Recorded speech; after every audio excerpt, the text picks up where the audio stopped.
أشهد أن لا إله إلا الله وحده لا شريك له وأشهد أن محمدا عبده ورسوله أما بعد فأعوذ بالله من الشيطان الرجيم بسم الله الرحمن الرحيم الحمد لله رب العالمين الرحمن الرحيم مالك يوم الدين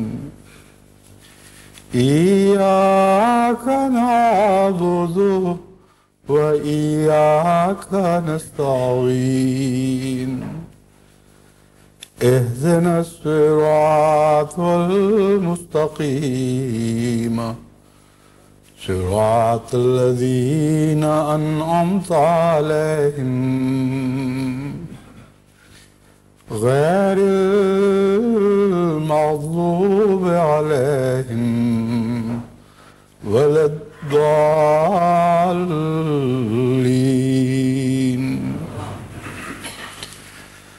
الله الذي رفع السماوات بغير عمد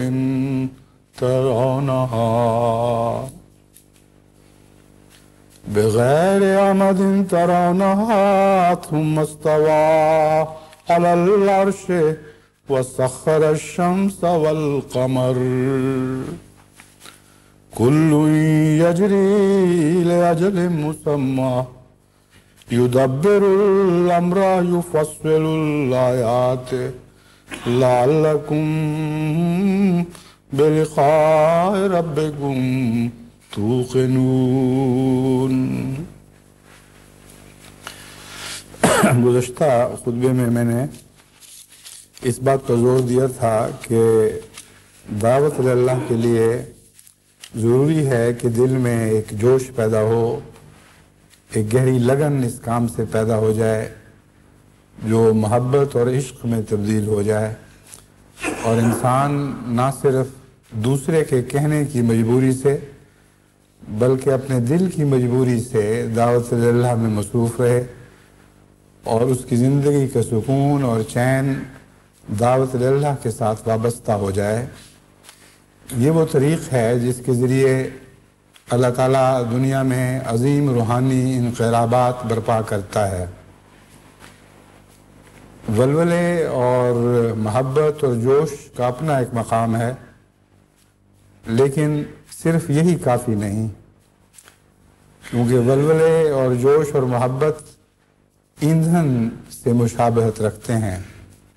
جو توانائی مہیا کرتے ہیں، لیکن محض پٹرول لے کر تو آپ سفر نہیں کر سکتے۔ اس توانائی کے استعمال کے لیے جتنی اچھی مشین آپ کو مہیا ہوگی اتنا ہی بہتر اس توانائی کا نتیجہ نکلے گا اور اس سے آپ زیادہ سے زیادہ استفادہ کر سکیں گے۔ بس دوسری بات منصوبہ بندی کی ہے۔ ایک منصوبہ بندی کا میں نے ذکر کیا تھا کہ جماعتوں کو ملکی سطح پر بھی اور مقامی سطح پر بھی منصوبہ بندی کرنی چاہیے۔ آج میں انفرادی منصوبہ بندی سے متعلق بعض باتیں کہنی چاہتا ہوں۔ سب سے پہلے تو منصوبہ بندی کی اہمیت آپ پر واضح کرنے کے لیے میں نے قرآن کریم کی اس آیت کریمہ کا انتخاب کیا جس کی میں نے آپ کے سامنے تلاوت کی ہے۔ اللہ تعالیٰ تقدیر کا مالک ہے اور کن فیکون جو ذکر اللہ قرآن کریم میں ہمیں ملتا ہے اس سے یہی تاثر پیدا ہوتا ہے کہ خدا تعالیٰ جب کسی بات کے متعلق فیصلہ کرے اور کہہ دے کہ یہ ہو جائے تو وہ ہو کر رہتی ہے، یہ بات درست ہے اور یہ تاثر درست ہے، لیکن یہ بہت مختصر سی بات ہے۔ کیسے ہوتی ہے اور کیوں کر رونما ہوتی ہے، اس کا ذکر قرآن کریم میں تفصیل سے مختلف جگہ ملتا ہے، اور بارہا خدا تعالیٰ اس سلسلے میں تدبیر کا ذکر فرماتا ہے، باوجود اس کے کہ وہ قادر مطلق ہے، جس چیز کا فیصلہ چاہے آنن فانن بھی کر سکتا ہے، لیکن فرماتا ہے کہ میرے وقار اور میری شان کے خلاف ہے کہ بغیر کسی حکمت، بغیر کسی تدبیر کے کسی چیز کو ظاہر کروں۔ بس میرے حکم کے ساتھ ایک تدبیر کا سلسلہ شروع ہوتا ہے۔ بس یہاں تدبیر کا تعلق ثانوی ہے جو تقدیر کے ماتحت ہے۔ سب سے پہلے خدا کی تقدیر ظاہر ہوتی ہے، پھر وہ تقدیر تدبیر کی شکل اختیار کر لیتی ہے، اور اسی سے پھر قانون قدرت جاری ہوتے ہیں اور ہر قسم کی تخلیق کا نظام چلتا ہے۔ قرآن کریم نے قرآن کریم کی جو آیت کریمہ میں نے آپ کے سامنے تلاوت کی ہے، سورہ الرعد کی 3 آیت ہے۔ اس میں اللہ تعالیٰ فرماتا ہے اللہ الذی رفع السماوات بغیر عمد ترونہا، اللہ تعالیٰ، اللہ کی ذات وہ ذات ہے جس نے آسمانوں کو ایسے ستونوں پر بلند کر رکھا ہے جن کو تم دیکھ نہیں سکتے۔ بغیر عمد ترونہا کا ایک مطلب یہ ہے کہ بغیر ستونوں کے جن کو تم دیکھتے ہو، لیکن اس کا معنی وہی ہے جو میں نے آپ کے سامنے رکھا ہے کہ ایسے ستونوں کے بغیر بلند کیے رکھا ہے جن کو تم دیکھ سکتے ہو، یعنی وہ ستون جو تمہیں نظر آتے ہیں، جن کو تم عام طور پر دیکھتے ہو، ویسے ستون استعمال نہیں فرمائے، بلکہ نہ نظر آنے والے ستونوں پر خدا تعالیٰ نے ساری کائنات کو اپنے اپنے مقام پر سنبھال رکھا ہے۔ ثم استوى علی العرش، یہ سب نظام مکمل کرنے کے بعد پھر وہ اپنی کرسی حکومت پر استوا فرما گیا، اور زمین، شمس اور قمر کو اس نے مسخر کر دیا۔ کل یجری لاجل مسمى، یہ سب اپنے اپنے منتہا کی طرف مسلسل حرکت میں ہیں۔ یدبر الامر، اس طرح خدا تدبیر فرماتا ہے۔ یفصل الآیات، اور اپنے نشانوں کو کھول کھول کر تمہارے سامنے رکھتا ہے۔ لعلکم بلقاء ربکم توقنون، تاکہ تم اپنے رب کی لقاء کا یقین پیدا کر سکو۔ ان آیات میں جو ستونوں کا نہ نظر آنا ہے، اس سے یہ نتیجہ نکلتا ہے کہ باوجود اس کے کہ ہماری آنکھیں بہت سے ایسے ذرائع کو دیکھ نہیں سکتی جن کے ذریعے ایک نظام چل رہا ہو، لیکن ہماری آنکھوں کا نہ دیکھنا یہ ظاہر نہیں کرتا کہ ذریعے موجود نہیں ہیں، بلکہ ذریعے موجود ہوتے ہیں، اور ایسے ذرائع بھی خدا استعمال فرماتا ہے جو دوسروں کو نظر نہیں آتے، اور اس کا نام اللہ تعالیٰ نے تدبیر رکھا ہے۔ قرآن کریم میں تدبیر سے متعلق جو مختلف آیات ہیں، ان کے مطالعہ سے پتہ چلتا ہے کہ بعض خدا کی تدبیریں ظاہر و باہر ہیں، وہ ہر ایک کو دکھائی دیتی ہیں، بعض تدبیریں مخفی ہیں، اور جہاں تک مخفی تدبیروں کا تعلق ہے، اگر خدا ہمیں خبر نہ دیتا تو جس زمانے میں یہ آیات نازل ہوئی تھیں، اس زمانے میں کسی کو ان تدبیروں پر اطلاع نہ ہوتی۔ آج کے زمانے میں خدا کی ان تدبیروں کو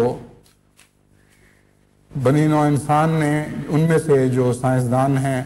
اور جنہوں نے کھوج لگائے ہیں، دیکھنا شروع کر دیا ہے، اور تدبیروں کے تہ تک اترنے کے بعد انہوں نے محسوس کیا کہ ان کے پس پردہ اور بھی تدبیریں ہیں جو مخفی ہیں اور نظر نہیں آ رہی. وہاں تک پہنچنے کے بعد انہوں نے دیکھا کہ ان کے پیچھے اور بھی تدبیریں ہیں جو آنکھوں سے ابھی ہمارے علم سے ابھی مخفی ہیں اور دکھائی نہیں دیتی. تو خدا تعالیٰ کی جو تدبیر کا سلسلہ ہے یہ تہ در تہ چلتا ہے، بطن در بطن جاری ہے. اور بہت سی تدبیریں ہیں جو ظاہر دکھائی دیتی ہیں، بہت سی ہیں جو نہیں دکھائی دیتی. اور آج جو سائنسدانوں کو یہ تدبیریں دکھائی دینے لگی ہیں، اس کا بھی قرآن کریم میں ذکر ملتا ہے کہ اللہ تعالیٰ خود بعض اوقات اپنے حکم سے ان تدبیروں کو ظاہر فرماتا ہے اور ایسی تقدیر جاری کرتا ہے جس کے نتیجے میں لوگوں کو خدا تعالیٰ کی نظام کے مخفی راز معلوم ہونے شروع ہو جاتے ہیں. چنانچہ قرآن کریم میں سورہ زلزال میں اللہ تعالیٰ فرماتا ہے اذا زلزلت الارض زلزالها واخرجت الارض اثقالها وقال الانسان ما لها یومئذ تحدث اخبارها بان ربک اوحی لها. ایک ایسا وقت آئے گا جبکہ زمین اپنے گہرے اور بھاری راز اگلنے لگے گی اور زلزلے کسی کیفیت طاری ہوگی. جس طرح زلزلے میں زمین لاوا اگلتی ہے اور بہت ہی بڑی مقدار میں ہیوی میٹلز کو بعض دفعہ لاوے کے ذریعے باہر نکالتی ہے، اسی طرح زمین کے گہرے راز اور بھاری راز بھی ہیں. فرمایا ایک ایسا وقت آئے گا گویا زمین پر زلزلہ طاری ہو جائے گا. اخرجت الارض اثقالها. اس وقت انسان کہے گا کہ یہ کیا ہو گیا ہے، کتنی حیرت انگیز دریافتیں ہو رہی ہیں. قال الانسان ما لها. اس زمین کو کیا ہو گیا ہے، یہ کیسی حرکتیں کر رہی ہے، کیسی ایسی عجیب باتیں ہیں اور اپنے سینے کے راز اگل کر ہمارے سامنے لا رہی ہے. فرمایا یومئذ تحدث اخبارها بان ربک اوحی لها. اس دن یہ زمین اپنے راز اگلے گی اتفاقاً نہیں، بان ربک اوحی لها، اس لیے کہ اے محمد تیرے رب نے زمین پر یہ وحی نازل فرمائی ہے کہ جب خدا تعالیٰ اشارہ فرمائے اس وقت اپنے راز اگلنے لگو. تو وہ سائنسدان جو اپنی تحقیق کے ما حاصل کے نتیجے میں مغرور ہو جاتے ہیں اور سمجھتے ہیں کہ ہم نے بہت بڑے بڑے کھوج معلوم کر لیے ہیں، حاصل کر لیے ہیں، بہت سے راز معلوم کر لیے ہیں، ان کو یہ معلوم ہونا چاہیے کہ آج سے 1400 سال پہلے قرآن کریم نے پہلے ہی یہ راز ہم پر روشن فرما دیا تھا کہ آئندہ ایک ایسا زمانہ آنے والا ہے جبکہ سائنسدانوں کو خدا تعالیٰ اپنے فضل سے یہ توفیق عطا فرمائے گا. اور اگر خدا تعالیٰ یہ توفیق عطا نہ فرمائے تو کسی کی طاقت نہیں ہے کہ وہ خدا تعالیٰ کے مخفی رازوں کو معلوم کر سکے. وَلَا يُحِيطُونَ بِشَيْءٍ مِّنْ عِلْمِهِ إِلَّا بِمَا شَاءَ. کسی کی مجال نہیں ہے کہ اس کے علم میں سے ایک ذرے پر بھی احاطہ کر سکے مگر خدا کے اذن کے ساتھ ایسا ہوتا ہے. یہ تو خیر ایک تمہیدی بیان تھا جو میں نے دیا ہے. اصل مقصد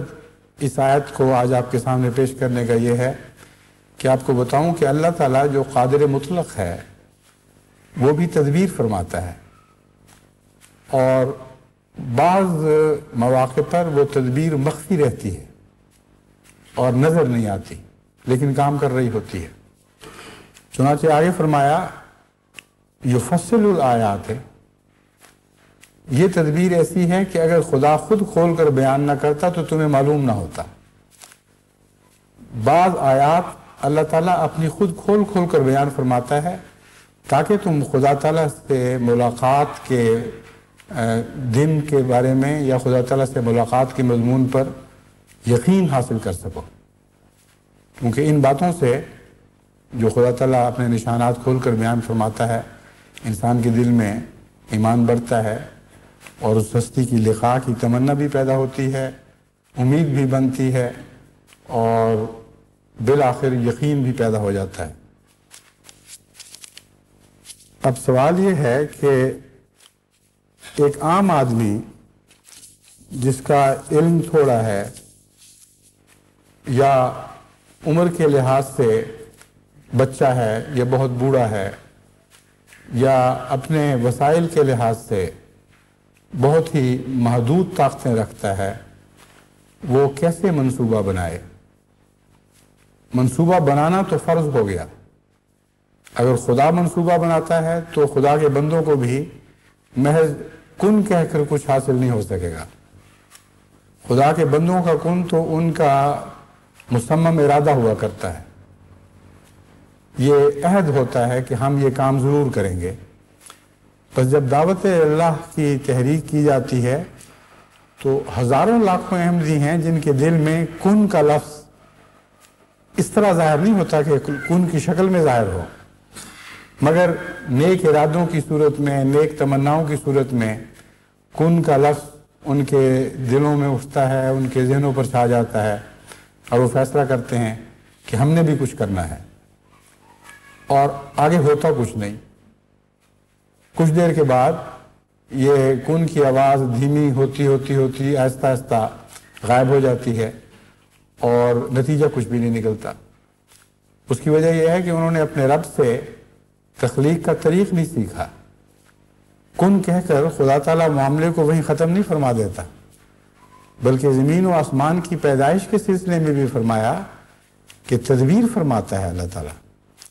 اور یہ ساری کائنات خدا کی تدبیر کے ذریعے ظاہر ہوئی ہے جو تقدیر کے تابع ہے۔ پس خدا کا بندہ کس طرح تدبیر سے مستغنی ہو سکتا ہے؟ تدبیر کیا ہے اور کس طرح اختیار کرنی چاہیے، اس سلسلے میں میں آپ کو اب کچھ بتاؤں گا، لیکن میں یہ سمجھانا چاہتا ہوں کہ خدا تعالیٰ کے فیصلے کے بعد تدبیر کا سلسلہ تقدیر اور تدبیر کا ایک تعلق قائم کرتا ہے، اور تدبیر وہ وسیلہ ہے جو خالق کو مخلوق سے ملاتی ہے۔ تدبیر نہ ہو تو خدا تعالیٰ کی تقدیر ہمارے تصور اور ادراک سے بہت بالا کہیں کام کرتی ہی رہتی اور ہمیں اس کا علم نہ ہوتا۔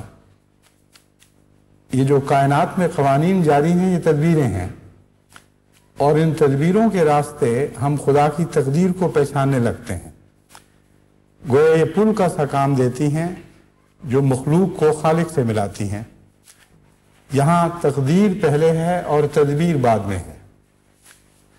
جب انسانی سطح سے ہم بات کرتے ہیں، انسانی زاویہ نظر سے دیکھتے ہیں، تو تدبیر پہلے آتی ہے جو خدا تعالیٰ کی طرف بلند ہوتی ہے اور پھر خدا کی تقدیر میں تبدیل ہو جاتی ہے۔ یہی وہ مضمون ہے جس کے متعلق حضرت اقدس محمد مصطفیٰ صلی اللہ علیہ وآلہ وسلم نے فرمایا کہ بعض بالوں الجھے ہوئے پراگندہ بالوں والے انسان جن کے سر میں خاک پڑی ہو، ایسے بھی ہوتے ہیں کہ جب وہ کہتے ہیں کہ خدا ایسا ضرور کرے گا تو خدا ایسا ضرور کر دیتا ہے۔ تو بعض دفعہ نیک بندے کی تدبیر جو خدا کی خاطر بنائی جاتی ہے، خدا تعالیٰ کو ایسی پیاری لگتی ہے کہ وہ اس کی تقدیر میں تبدیل ہو جاتی ہے، اور پھر خدا کی تقدیر دنیا میں تدبیریں اختیار کرتی ہے، اور وہ خدا کی غالب تدبیریں ہیں جو انقلاب برپا کیا کرتی ہیں۔ بس اس مضمون کو اچھی طرح سمجھ لیں کہ تدبیر بندے کے لیے بہت ضروری ہے، اور مخلصانہ تدبیر ہے جو دراصل خدا تعالیٰ کی تقدیر کو حرکت میں لاتی ہے، یا دوسرے لفظوں میں یہی تدبیر اللہ کی تقدیر بن جایا کرتی ہے۔ تو ہر وہ دعوت اللہ کرنے والا جو دل میں نیک ارادے باندھتا ہے، اگر وہ ان ارادوں کے بعد کسی وقت آرام سے بیٹھ کر تدبیر نہیں سوچتا، منصوبہ نہیں بناتا، تو ایسا ہی ہے جیسے ایک خیال دل میں پیدا ہوا اور اس پر عمل نہیں ہوا، اور وہ محض ضائع گیا اور اس پر کچھ بھی فائدہ نہیں پہنچا۔ اس لیے جماعتوں کو تو اپنے طور پر منصوبے بنانے ہوں گے، لیکن ہر فرد کا اپنا کام ہے کہ وہ بھی منصوبہ بنائے، اور جب وہ منصوبہ بنانے بیٹھے گا تو اس وقت اس کو سمجھ آئے گی کہ کیوں اب تک وہ دعوت اللہ میں کوئی نمایاں کارکردگی نہیں دکھا سکا۔ بغیر منصوبے کے کوئی بات ڈھب سے چل ہی نہیں سکتی، اور منصوبہ گراس روٹ لیول پہ بننا چاہیے، یعنی انفرادی سطح پر، عوامی سطح پر ہر شخص کا اپنا منصوبہ بننا ضروری ہے۔ یہ اس لیے ضروری ہے کہ اگر یہ منصوبہ نہ بنا ہو تو جماعتی اونچی سطح کے منصوبے سارے فرضی ہوں گے اور ان میں کوئی حقیقت نہیں ہوگی۔ وہ لوگ جنہوں نے کام کرنے ہیں وہ بہتر جانتے ہیں کہ ان کی صلاحیتیں کیا ہیں، وہ بہتر جانتے ہیں کہ ان کے اخلاص کا مرتبہ کیا ہے، وہ بہتر جانتے ہیں کہ وہ کتنا وقت دے سکتے ہیں اور کتنا علم ان کو حاصل ہے، کون کون سے ذرائع ان کے پاس ہیں۔ اگر عمومی منصوبے میں ان کے سپرد کچھ کام کر دیے جائیں تو منصوبہ بنانے والے اگر لندن میں بیٹھے ہیں تو ان کو کیا پتا کہ لیسٹر میں فلاں گھر میں جو بچی ہے اس پر اس منصوبے کا اطلاق ہی نہیں ہو سکتا، یا کسی اور ملک میں، ملک کے ہیڈ کوارٹر میں بیٹھ کر ایک عظیم الشان منصوبہ بنایا جا رہا ہو، وہ تصور بھی نہیں کر سکتے اس منصوبے کے وقت کہ اس منصوبے کو انفرادی منصوبوں میں ڈھالنے کی راہ میں کتنی دقتیں حائل ہیں۔ ایک اور طریقہ منصوبہ بنانے کا یہ ہوا کرتا ہے کہ انفرادی منصوبہ بنوایا جائے اور ان منصوبوں کو اکٹھا کر کے ان کی روشنی میں مرکزی منصوبہ بنایا جائے۔ یہی معقول طریق ہے، یہی درست طریق ہے، ورنہ حقیقت میں اکثر جو مرکزی منصوبے ہوتے ہیں الا ماشاء اللہ وہ فرضی اور خیالی رہتے ہیں۔ ایک دفعہ مجھے یاد ہے ایک موقع پر میں نے ایک ہدایت دی کہ اس طرح تفصیل کے ساتھ کاموں کو تقسیم کیا جائے، اور مجھے مرکزی شعبے کی طرف سے اطلاع ملی کہ ہم نے اس طرح تقسیم کر دیے ہیں۔ میں نے کہا یہ مطلب تو میرا نہیں تھا کہ آپ گھر بیٹھے ایک فقرہ لکھ دیں کہ ہم نے کام تقسیم کر دیے ہیں، چند منٹ میں آپ الاٹمنٹس کر دیں کہ تم نے اتنا کرنا ہے، تم نے اتنا کرنا ہے۔ مراد یہ ہے کہ پہلے آپ وہاں جا ان سے پتہ کریں ان کی صلاحیتیں کیا ہیں، کتنے دوست ان کاموں میں شامل ہو سکتے ہیں، ان دوستوں سے وعدے لیں اور معلوم کریں کہ واقعتاً وہ تیار ہیں بھی کہ نہیں، پھر ان قوائف کو اکٹھا کریں، ان کے نتیجے میں جو مرکزی منصوبہ بنے گا وہ حقیقی ہوگا، ورنہ یہ سب فرضی باتیں ہیں۔ بس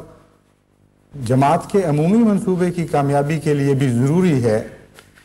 کہ ہر وہ شخص جو دعوت اللہ کا ارادہ رکھتا ہے وہ اپنے لیے کسی وقت بیٹھ کر الگ منصوبہ بنائے۔ اب دیکھیں دعوت اللہ کرنے والوں میں بڑی عمر کے لوگ بھی ہیں، چھوٹے بچے بھی ہیں،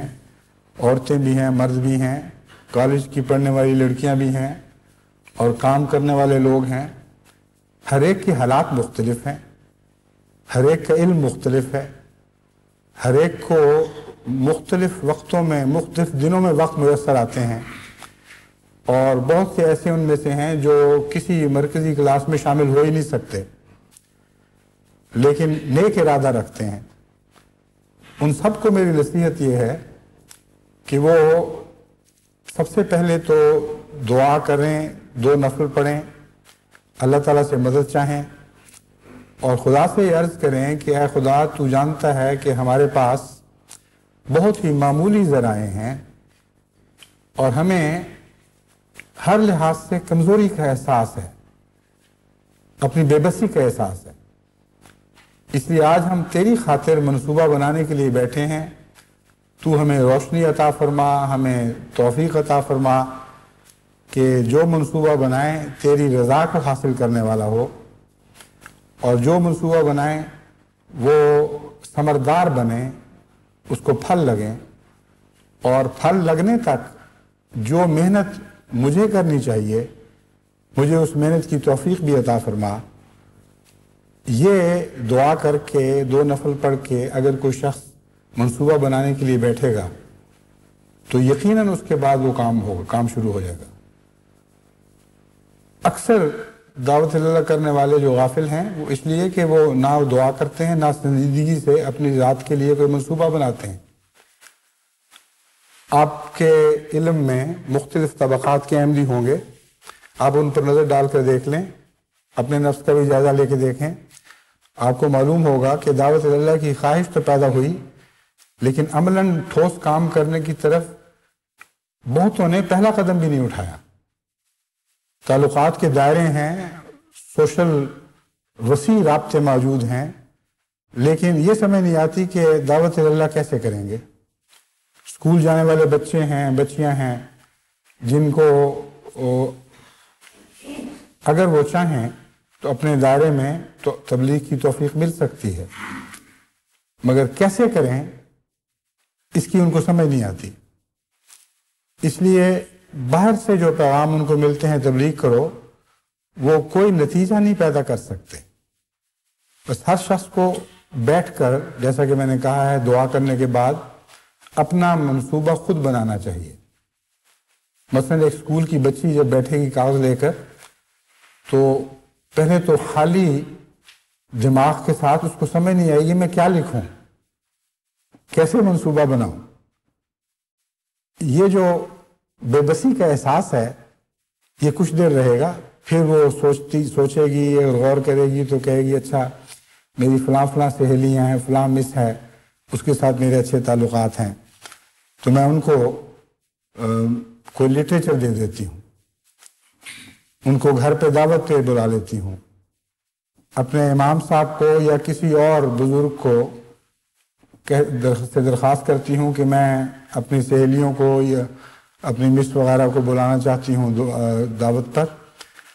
آپ اگر تشریف لا سکیں یا آپ کی بیگم میں یہ صلاحیت ہو کہ ان سے گفتگو کر سکیں وہ آ جائیں، یا پھر لجنہ سے درخواست کر سکتی ہے، غرضی کہ اس کے منصوبے کا آغاز ہو جائے گا۔ پھر آگے منصوبہ کیسے بڑھے، اس سلسلے میں جب میں یہ مضمون آگے بڑھاؤں گا تو اس بچی کو جس کے متعلق میں سوچ رہا ہوں کہ وہ اس طرح کاغذ لے کر منصوبہ بنانے کے لیے بیٹھے گی، اور چھوٹوں بڑوں سب کو کئی قسم کے خیالات، کئی قسم کے ایسے ذرائع طریق معلوم ہوں گے جن کے ذریعے وہ خدا کے فضل سے اپنے لیے ایک چھوٹا سا منصوبہ بنانے میں کامیاب ہو جائیں گے۔ منصوبوں کے سلسلے میں سب سے پہلے دعاؤں کا منصوبہ بنانا چاہیے، بجائے اس کے کہ انسان یہ سوچے کہ میں اپنی سہیلیوں کو بلاؤں اور پھر ڈھونڈوں کسی کو وہ ان کو تبلیغ کر سکے، یا اپنے دوستوں کو بلاؤں۔ سب سے پہلے خدا کو بلائیں، کیونکہ خدا کی خاطر کام ہونے ہیں، اور سب سے زیادہ معین اور مددگار تو اللہ ہے، اور جب تک خدا کا وجود ذہن پر غالب نہ رہے اور تبلیغ کے سلسلے میں ہر وقت توجہ خدا کی طرف مبذول نہ ہو، اس وقت تک کوئی تبلیغ بھی کامیاب نہیں ہو سکتی۔ اس لیے منصوبے میں سب سے پہلے دعائیں لکھیں۔ آپ نے نمازوں میں بہت سی دعائیں سنی ہوں گی، اگر روزمرہ توفیق نہیں ملتی تو جلسے کی نمازوں میں ہی کئی دفعہ آپ دعاؤں والی آیات سنتے ہیں یا سنتی ہیں۔ ہو سکتا ہے اکثر کو ان کے معنی نہ آتے ہوں، اس لیے پتہ ہی نہ لگے کہ ہم کیا سن رہے تھے اور ان دعاؤں میں کیا طاقتیں ہیں۔ اس سلسلے میں جو میں نے خطبات میں بعض نیک لوگوں کی دعائیں بیان کی تھیں، وہ آپ کی مدد کر سکتی ہیں۔ وہ خطبات کا سلسلہ جس میں عبادات میں جان ڈالنے کا مضمون چل رہا تھا، اس میں صراط الذین انعمت علیہم کے تابع نیک لوگوں کی دعائیں جو قرآن کریم میں درج ہیں، جن پر خدا نے انعام فرمایا، وہ درج ہیں، وہ بیان کی گئی ہیں۔ ان دعاؤں میں سے بہت سی ایسی دعائیں ہیں جن کا دعوت اللہ سے تعلق ہے۔ پس جب آپ دعا کا منصوبہ بنائیں تو سب سے پہلے ان دعاؤں کی طرف دھیان جانا چاہیے، اور چونکہ یہ مضمون سورہ فاتحہ سے شروع ہوا تھا، اس لیے سب سے پہلی دعا جو آپ کے ذہن میں آنی چاہیے وہ ایاک نعبد و ایاک نستعین کی دعا ہے۔ اب اس سے معاملہ اس حد تک آسان ہو گیا کہ یہ وہ دعا ہے جو اکثر احمدیوں کو آتی ہے یا آنی چاہیے، اور اس کے بغیر نہ نماز مکمل نہ کوئی اور نیک کام مکمل۔ تو منصوبہ بناتے وقت ایک بچہ یا بچی جب سوچ رہے ہوں تو ان کو سوچنا چاہیے کہ میں دعاؤں کا منصوبہ بنا رہی ہوں یا بنا رہا ہوں، اور اگر مجھے بنیادی دعا سورہ فاتحہ یاد نہیں تو میں کیسے کام کو آگے چلاؤں؟ بس ایسی صورت میں منصوبہ بنانے والا سب سے پہلے اپنے اوپر لازم کرے گا اور یہ لکھے گا کہ مجھے نماز پڑھنی چاہیے، سورہ فاتحہ کے کو اچھی طرح سمجھنا چاہیے، اور سورہ فاتحہ میں جو مرکزی دعا ہے ایاک نعبد و ایاک نستعین، وہ دعا کرتے ہوئے ہمیشہ اپنے لیے خاص طور پر یہ مضمون ذہن میں رکھتے ہوئے دعا مانگنی چاہیے کہ اے خدا میں تیری عبادت کرتی ہوں یا کرتا ہوں، یا ہم جب لفظ بولتے ہیں اس میں مذکر مؤنث کا سوال اٹھ جاتا ہے، اس لیے ہم کے صیغے میں بات کروں گا۔ ہم جو عبادت کرتے ہیں یا کریں گے صرف تیری کرتے ہیں، صرف تیری عبادت کریں گے، یہ فیصلہ ہے، لیکن تیری توفیق کے بغیر یہ ممکن نہیں۔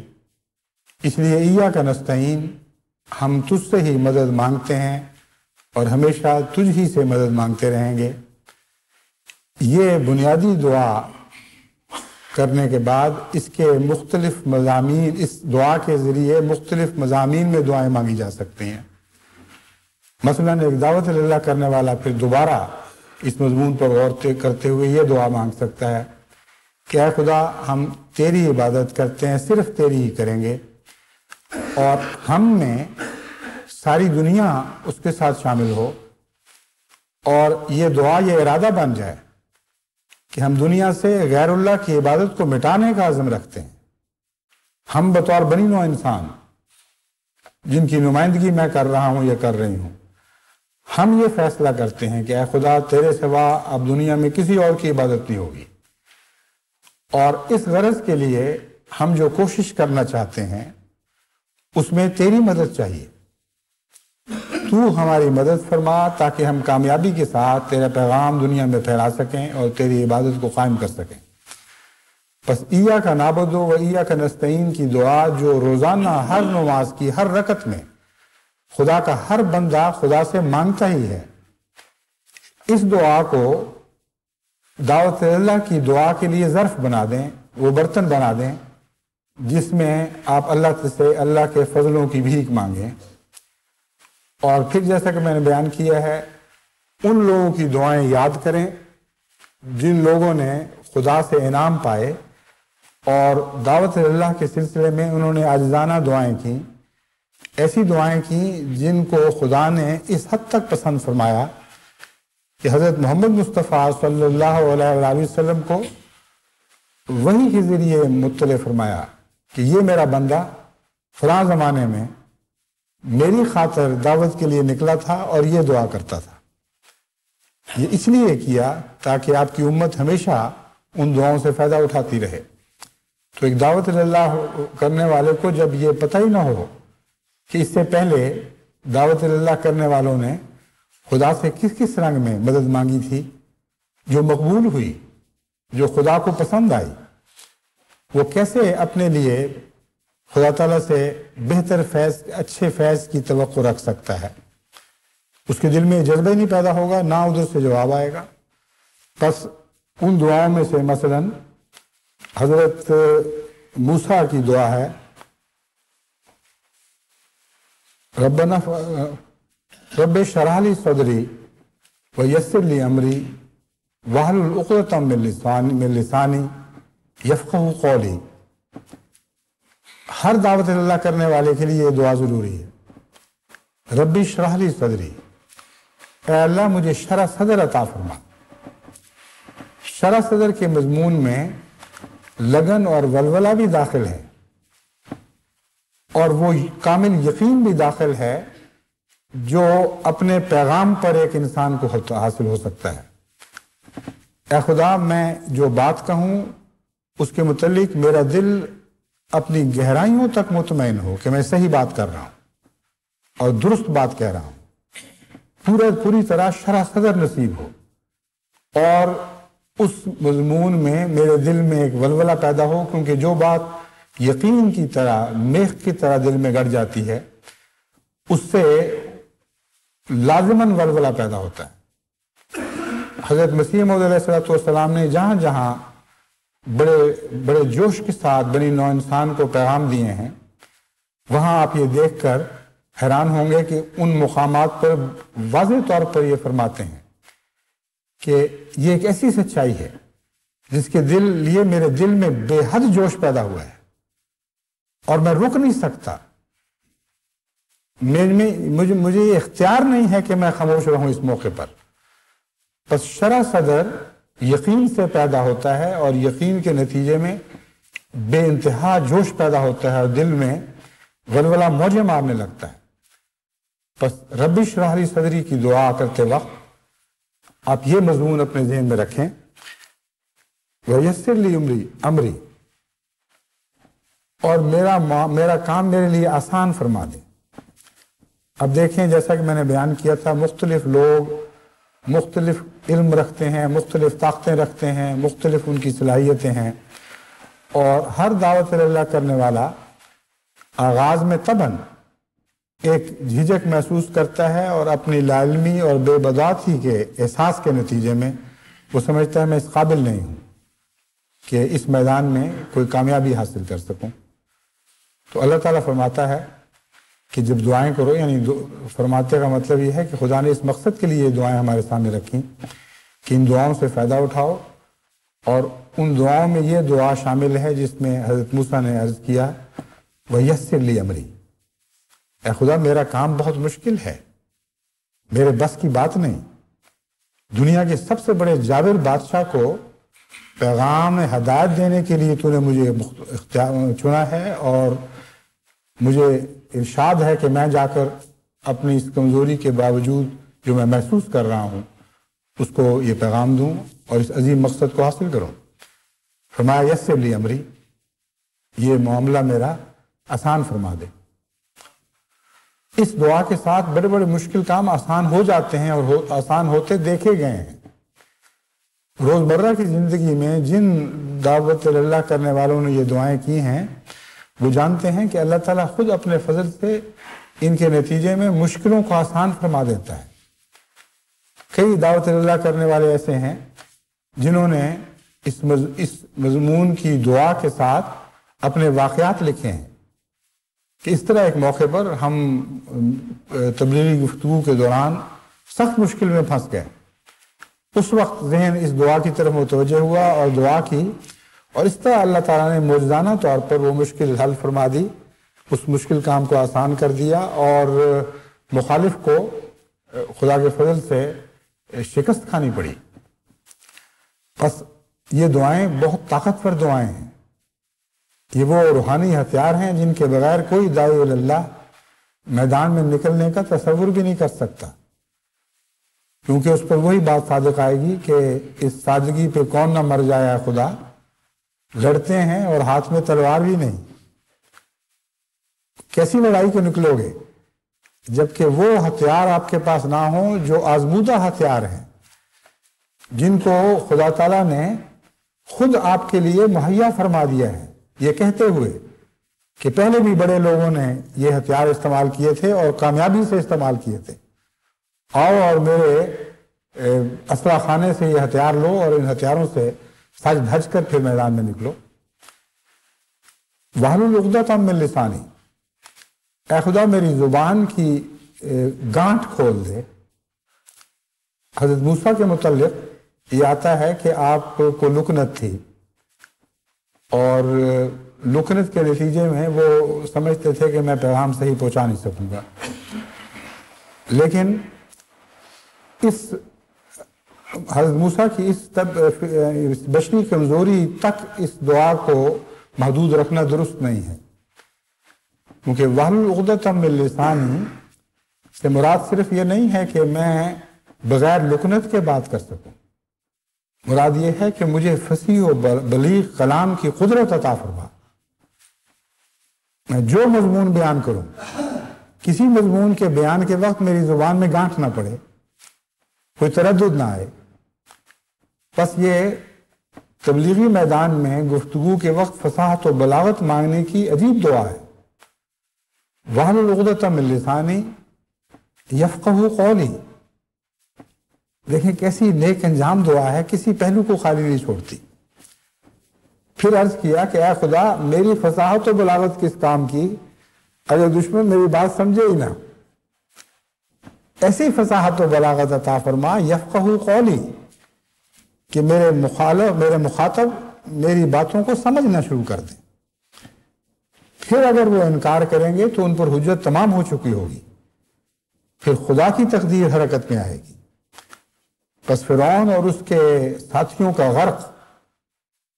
اس دعا کے نتیجے میں حجت تمام ہونے کے بعد ہوا ہے۔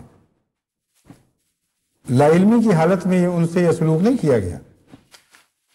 بس بہت عظیم الشان دعا ہے اور بہت گہرے مطالب رکھتی ہے۔ بس جو بھی دعوت اللہ کا منصوبہ بنانے کے لیے بیٹھے وہ جیسا کہ میں نے بیان کیا ہے سورہ فاتحہ کے مضمون کو ذہن میں رکھے، ایاک نعبد و ایاک نستعین کی آیت پہلے لکھے، پھر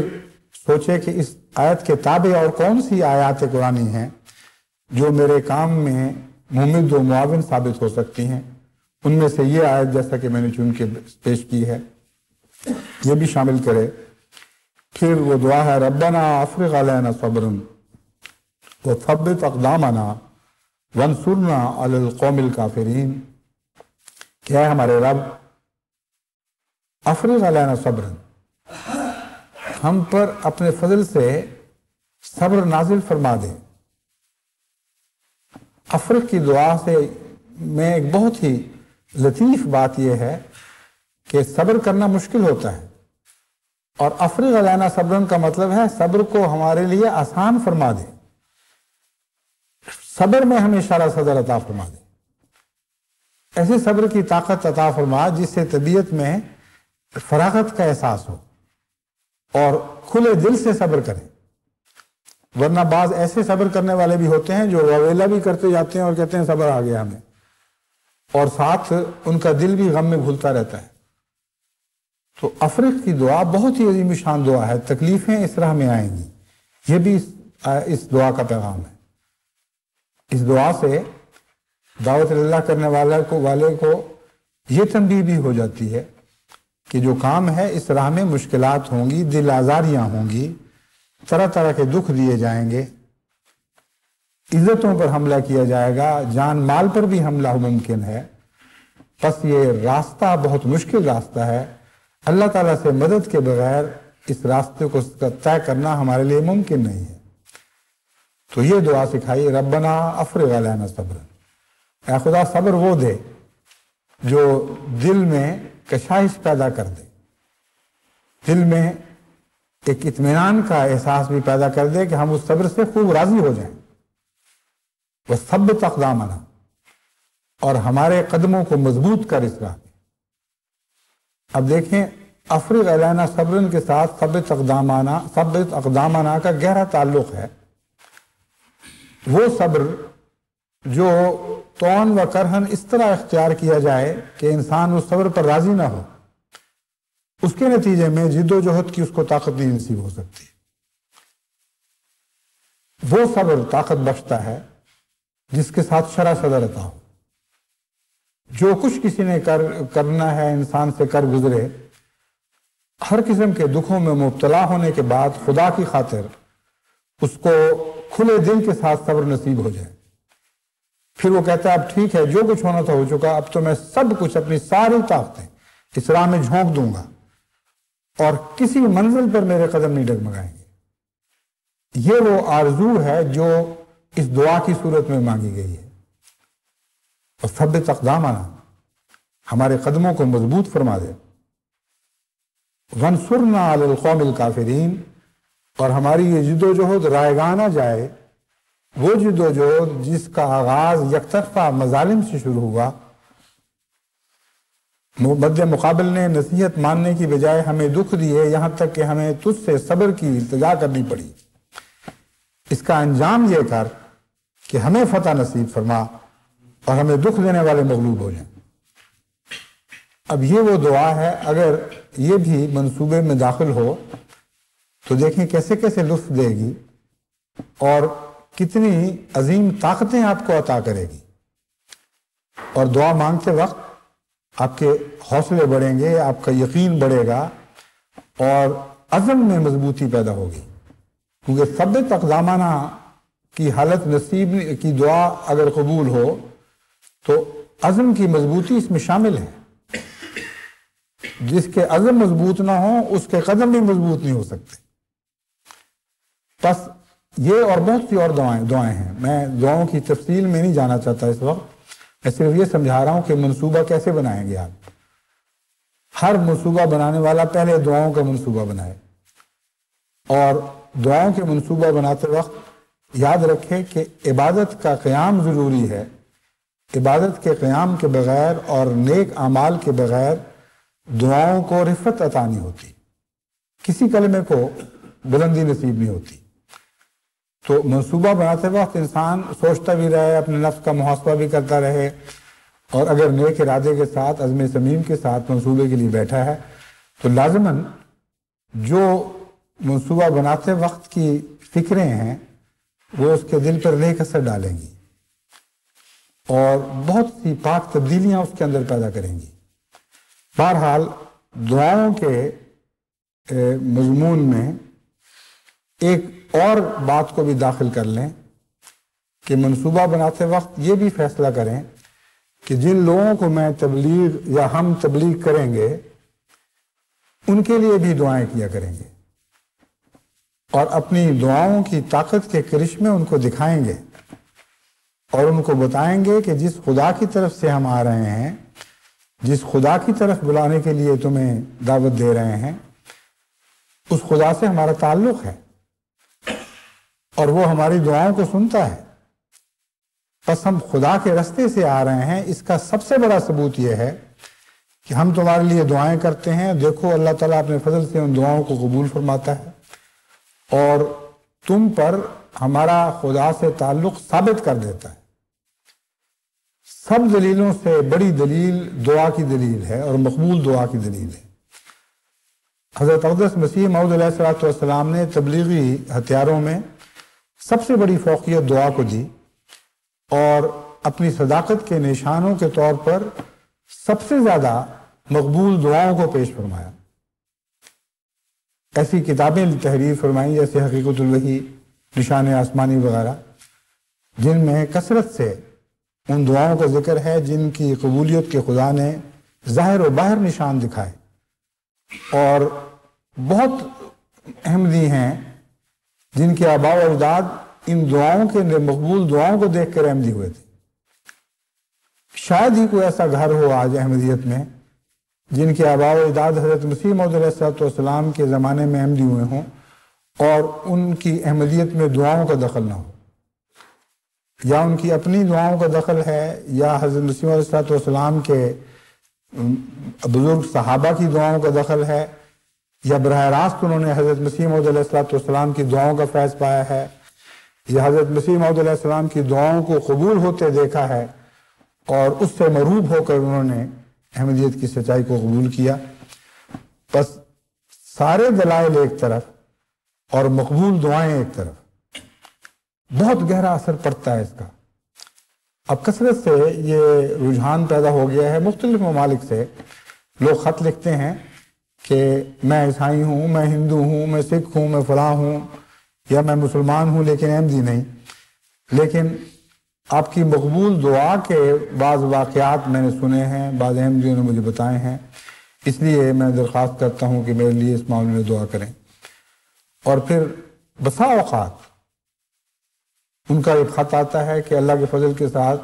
یا اگر وہ بھگوان کہتا ہے تو بھگوان کی کرپا سے، وہ کام جو بظاہر ممکن نہیں تھا وہ ہو گیا ہے، اور میرے فلاں دوست نے بھی دعا کے لیے کہا ہے اور فلاں نے بھی کہا ہے، وہ ہے کہ دعا کروانے والوں کا سلسلہ پھیلتا چلا جاتا ہے۔ بعض دفعہ لڑکوں کے لیے دعا مانگنے کے لیے درخواست کرتے ہیں، اس میں میں شرط لگاتا ہوں کہ دعا کے لیے شرط تو کوئی نہیں ہوا کرتی، مگر میں اپنی دل کی مجبوری سے شرط لگاتا ہوں کہ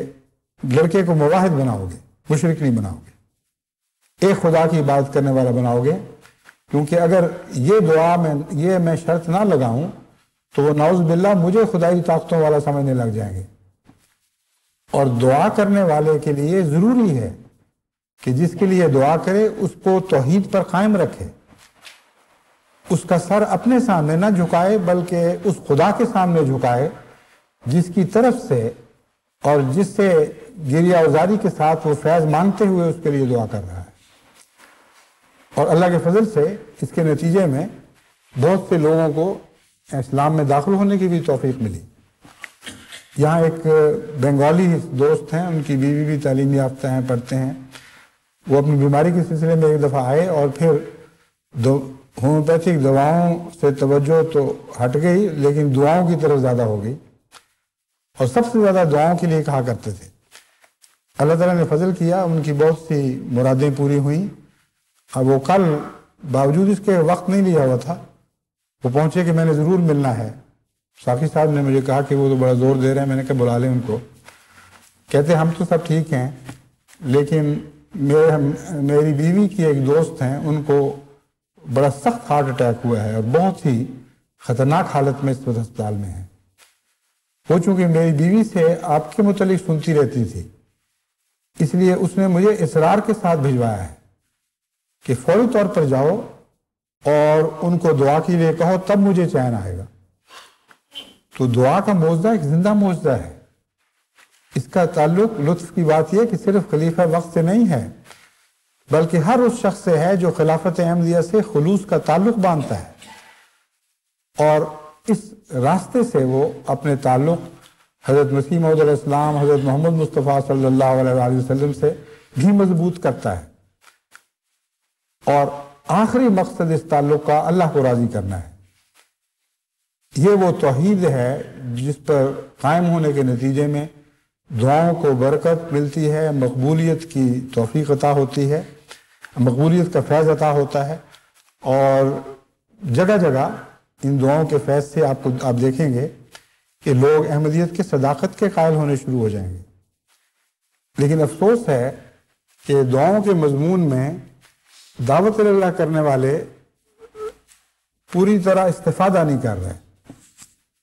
بعض دعوت اللہ کرنے والے وہ دعا کی طرف متوجہ تو ہیں مگر وہ یہ سمجھتے ہیں کہ دعا سے مراد صرف اتنا ہے کہ مجھے لکھ دیں کہ میں ان کے لیے دعا کروں کہ اللہ تعالیٰ ان کی کوششوں کو پھل لگائے، یا خود اپنی کوششوں کو پھل لگانے کے لیے خدا سے دعا مانگتے رہیں۔ اس سے انکار نہیں کہ یہ درست طریق ہے، لیکن صرف یہی طریق نہیں ہے بلکہ دعا ایک ایسا زندہ درخت ہے جو ہر موسم میں، ہر حال میں اعجازی پھل دکھاتا ہے۔ حضرت مسیح موعود علیہ السلام کے متعلق بھی جیسا کہ حضرت مسیح کے متعلق ایک روایت ملتی ہے، یہ ایک شہادت ہے کہ ایک دفعہ حضرت مسلم موعود نے جو بچے تھے آپ کے ساتھ بھشتی مقبرے کے باغ میں غالباً جا رہے تھے، آپ نے ایک ایسے پھل کی درخواست کی جس پھل کا موسم نہیں تھا، اور آپ نے دعا کے ساتھ درخت کی طرف ہاتھ بڑھایا اور وہ پھل ان کو دے دیا کہ یہ لو، خدا تعالیٰ نے تمہیں پھل عطا فرمایا ہے۔ اگر یہ روایت کرنے والے صادق نہ ہوتے تو اس واقعہ کو قبول کرنا بہت مشکل ہوتا، لیکن حضرت مسیح موعود علیہ السلام کے صحابہ کے حالات سے ہم سب لوگ واقف ہیں، اور روایت کرنے والوں کے متعلق ہزارہ گواہیاں ہیں کہ ان کو جھوٹ سے کوئی دور کا بھی علاقہ نہیں تھا۔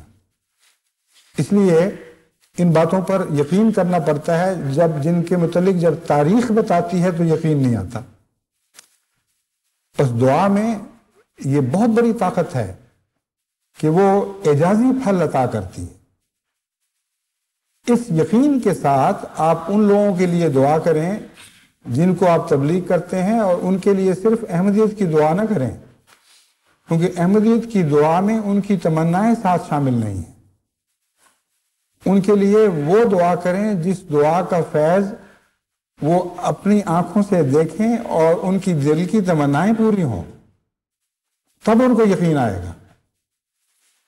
ایک بیمار ہے جو حالت زار تک پہنچا ہوا ہے،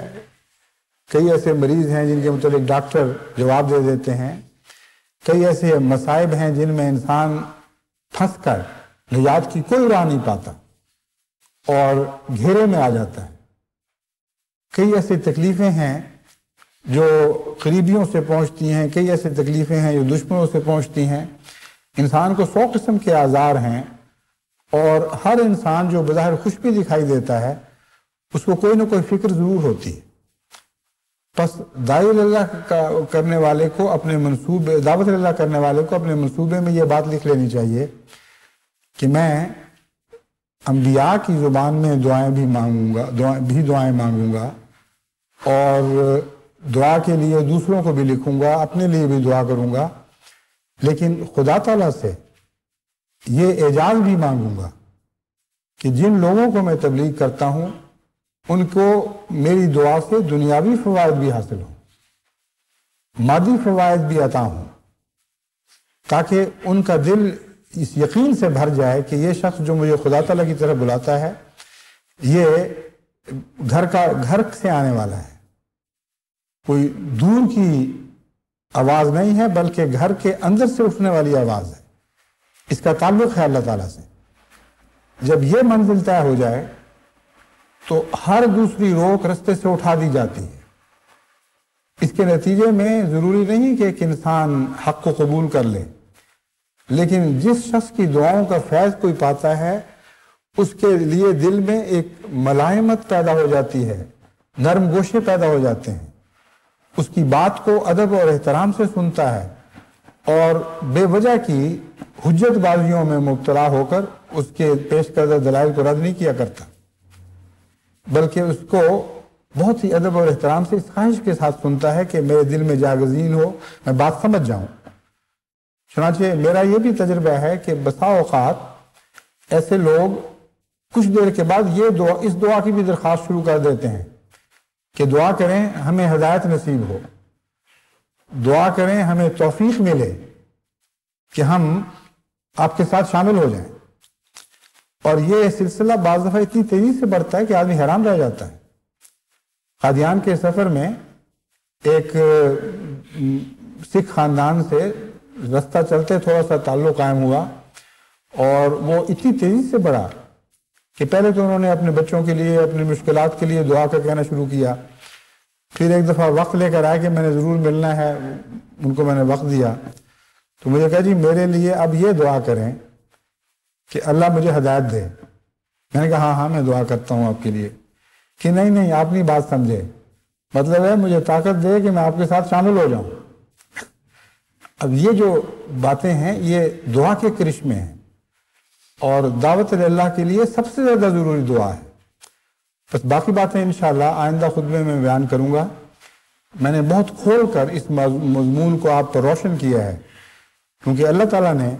اس آیت کریمہ میں جو میں نے آپ کے سامنے تلاوت کی تھی فرمایا وَيُفَصِّلُ الْآيَاتِ،